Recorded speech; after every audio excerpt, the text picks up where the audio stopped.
Close your eyes. Imagine standing in a field at dawn. The ground is soft with morning dew. Birds sing in distant trees. Then you hear it a low rumble, like distant thunder. But it's not a storm. It's thousands of armored men marching toward you.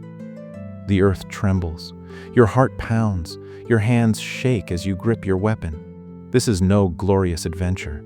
This is a medieval battle, and nothing could prepare you for what comes next. Let's step onto the battlefield and experience what medieval warfare was truly like: the sounds, the smells, the terror, and the truth that history often hides behind banners and ballads. Battles rarely began with surprise. Armies saw each other coming from miles away. Scouts reported positions, commanders chose their ground, and soldiers spent the night before in dread. Camp was not a place of rest. It was a place of waiting, and waiting bred fear. Men sat around fires, trying to eat rations their stomachs refused. Bread, dried meat, ale, none of it tasted right when death waited with the sunrise. Some prayed, clutching wooden crosses or saints' relics. Others sharpened weapons obsessively, the rasp of stone on steel filling the air. Veterans told stories, trying to calm the young recruits whose eyes were too wide, whose voices cracked when they spoke. Knights checked their armor piece by piece: chainmail links, plate joints, leather straps. A broken buckle could mean death. Squires worked through the night, polishing, repairing, preparing. Horses were fed and watered, their nervous energy mirroring their riders. Everyone knew that many who sat by these fires would not return. Priests moved through camps offering confession and communion. Men lined up, desperate to cleanse their souls before facing eternity. The church promised heaven for those who died in righteous battle, but no one truly knew what awaited beyond the veil. Some men wrote letters they hoped would reach families. Others simply stared into flames, lost in thoughts of home, of faces they might never see again. And then, as darkness deepened, exhaustion finally claimed some. Others lay awake, counting heartbeats, listening to the sounds of thousands of men breathing, coughing, whispering prayers. Sleep was a mercy few received. Morning came cold and gray. Horns blew. Drums beat steady rhythms. Commanders shouted orders. Chaos transformed into order as thousands of men assembled into formation. This was not instant. It took hours. Infantry formed dense blocks. Men pressed shoulder to shoulder, shields overlapping, spears bristling outward like the quills of some massive beast. Archers gathered in clusters, checking bowstrings, counting arrows. Each man carried perhaps 24 shafts. Once spent, they were done. Crossbowmen cranked their weapons, feeling the tension of the mechanisms that could punch through armor but took precious seconds to reload. Knights mounted their war horses, animals bred for size and aggression. These were not graceful creatures, but living battering rams, trained to charge into chaos and trample anything in their path. Knights adjusted helmets, tested lances, felt the weight of 60 pounds of armor settling onto their bodies. Between the armies stretched open ground, sometimes a field, sometimes a valley, occasionally a forest edge. The distance varied, sometimes hundreds of yards, sometimes just a bow shot. And in that gap, reality crystallized. Across that space were other men, other weapons, other fears. Someone would have to cross that ground. Someone would have to break first. Banners rose above formations, colors of lords and kingdoms snapping in the wind. Standards marked positions, kept units organized amid coming chaos.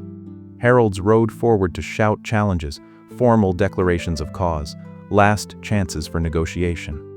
Almost always, these failed. Words ended. Violence began. Archers loosed first. Commanders shouted orders. Thousands of bowstrings released as one. The sound was unlike anything else, a collective snap followed by a hiss as arrows climbed skyward. For a few heartbeats, nothing happened.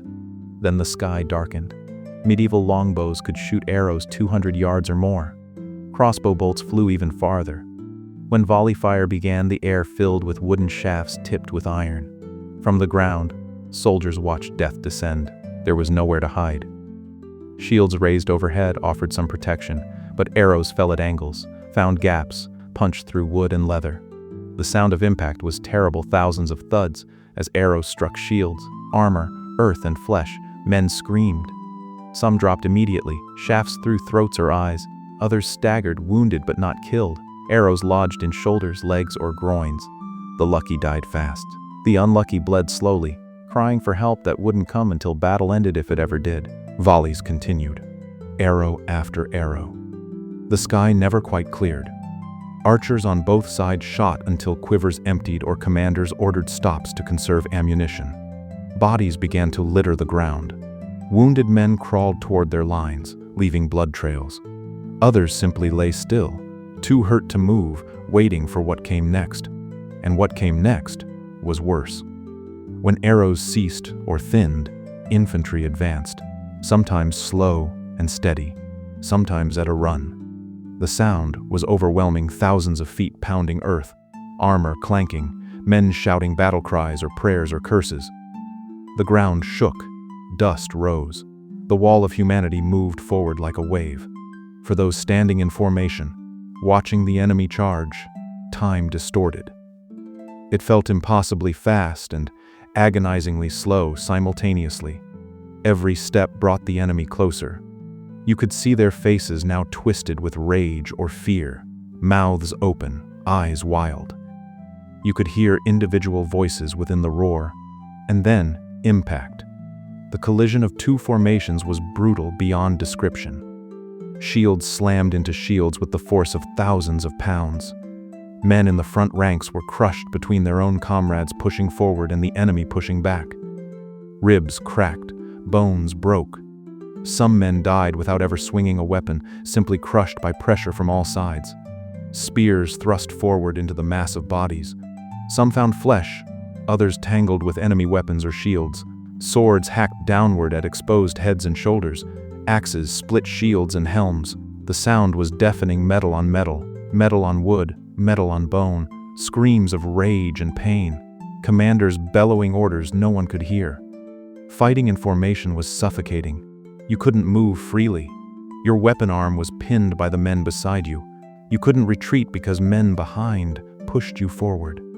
You breathed air thick with dust, sweat, blood, and fear. The stench was overwhelming, bodies evacuating bowels in terror, vomit, the copper smell of blood, the smoke. If anyone had managed, men who survived medieval battles were forever changed. There was no understanding of PTSD, no counseling, no support systems. They simply returned home or to campaigns, carrying the memories of what they'd witnessed and done. Some became hardened, desensitized to violence, capable of terrible acts without hesitation. Others flinched at loud sounds, woke screaming from nightmares, couldn't speak of what they'd experienced. Communities absorbed these scarred men as best they could, but the gulf between those who'd seen battle and those who hadn't was vast and uncrossable. Veterans' hands shook. They drank heavily. They startled easily. They sometimes turned violent without provocation, reliving moments they couldn't escape. Medieval society had little patience for weakness. Men were expected to endure, to be strong, to carry burdens silently. So they did, until those burdens crushed them. Knights especially struggled with contradiction. They were trained in chivalric ideals, honor, mercy, nobility. Then they experienced the reality: butchery, terror, chaos. The dissonance broke some of them.